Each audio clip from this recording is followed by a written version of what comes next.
అదే RTV app వార్తల్ని క్షణాల్లో చదివే అవకాశం ఉంటుంది. ఒక న్యూస్ పేపర్, ఒక టెలివిజన్ ఛానల్ మీ చేతుల్లో ఎప్పుడూ ఉంటాయి. శ్రీ లక్ష్మీ నరసింహస్వామి దేవస్థానం అధికారులు నిర్లక్ష్య ధోరణి వ్యవహరిస్తూ ఉన్నారు.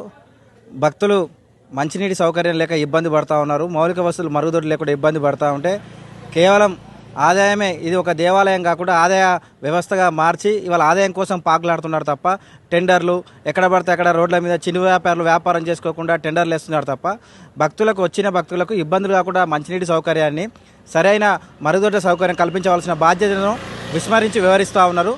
ఇది సరైన పద్ధతి కాదు. కోట్లాది రూపాయలు డిపాజిట్లలో బ్యాంకులలో ఉన్నాయి.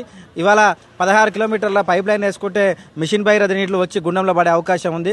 అంతేకాకుండా అనేక బావులు బోర్లు కొండ పక్కనే ఉన్నటువంటి గండి చెరువు వాటర్ కూడా పుష్కలంగా ఉన్నప్పటికీ వీళ్ళ నీళ్లు దేవాలయానికి వచ్చే భక్తులపై అందించే దానిపైన శ్రద్ధ పెట్టకుండా ఎంతసేపు స్వామివారి 300 రూపాయల టికెట్లు, కార్ పార్కింగ్తో 500 రూపాయల టికెట్లు, లడ్డు ప్రసాద ధరలు పెంచి వచ్చే భక్తులను పీడించుకునే ప్రయత్నం చేస్తున్నారు తప్ప భక్తులకు సౌకర్యం కల్పించాలి. ఇవాళ భక్తుడు తనకున్న లేదో ఒక కొబ్బరికాయ కొట్టుకొని స్వామివారిని తమ కోరికలను కోరుకునే అవకాశం ఉంటే ఇవాళ దాన్ని కూడా కొబ్బరికాయలు క్యూ లైన్లో తీసుకోపోకుండా బయటనే పెట్టే పరిస్థితి కనబడుతోంది. ఇది సరైన పద్ధతి కాదు. తక్షణమే అధికారులు శ్రద్ధ వహించి స్వామివారి వద్దకు వచ్చే భక్తులకు మంచినీటి సౌకర్యాన్ని మరుగుదొడ్ల సౌకర్యం కల్పించాలి. లేని పక్షంలో మేము ధర్నాకు నిర్వహిస్తామని డిమాండ్ చేస్తాము. చౌటుపల్లి మండలం యాదాద్రి భువనగిరి డిస్టిక్.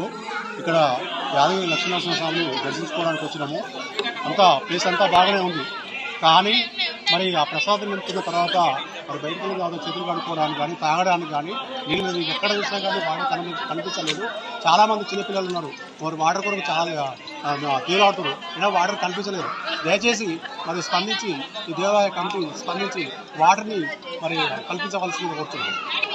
అదే ముఖ్యంగా లేడీస్ చాలామంది దర్శనానికి వచ్చారు. వాళ్ళకు వాష్రూమ్స్ కానీ తర్వాత ఇతర సౌకర్యాలు ఏం లేవు. చాలామంది పిల్లలు వచ్చారు కానీ తాగడానికి కానీ చేతులు కడుక్కోవడానికి కానీ ఇక్కడ వాటర్ లేదు. దయచేసి ఈ యొక్క కడుక్కోవడానికి కూడా నీళ్ళు లేవు. వాష్రూమ్ ప్రాబ్లం కూడా చాలా ఉందని వాష్రూమ్ కూడా వాటర్ వస్తలేదు. అధికారులు కొంచెం పట్టించుకొని ఏమంటారు వచ్చిన భక్తులకు ఎలాంటి ఇబ్బంది లేకుండా అన్ని సౌకర్యాలు కల్పించేటట్టు కొంచెం ఆలయ అధికారులు పట్టించుకోవాలి.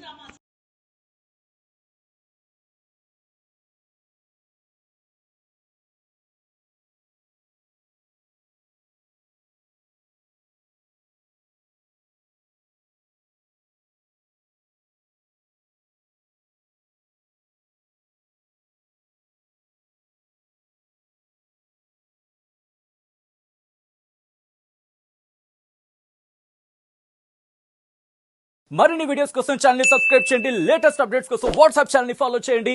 అండ్ లింక్ డిస్క్రిప్షన్ లో ఉంది.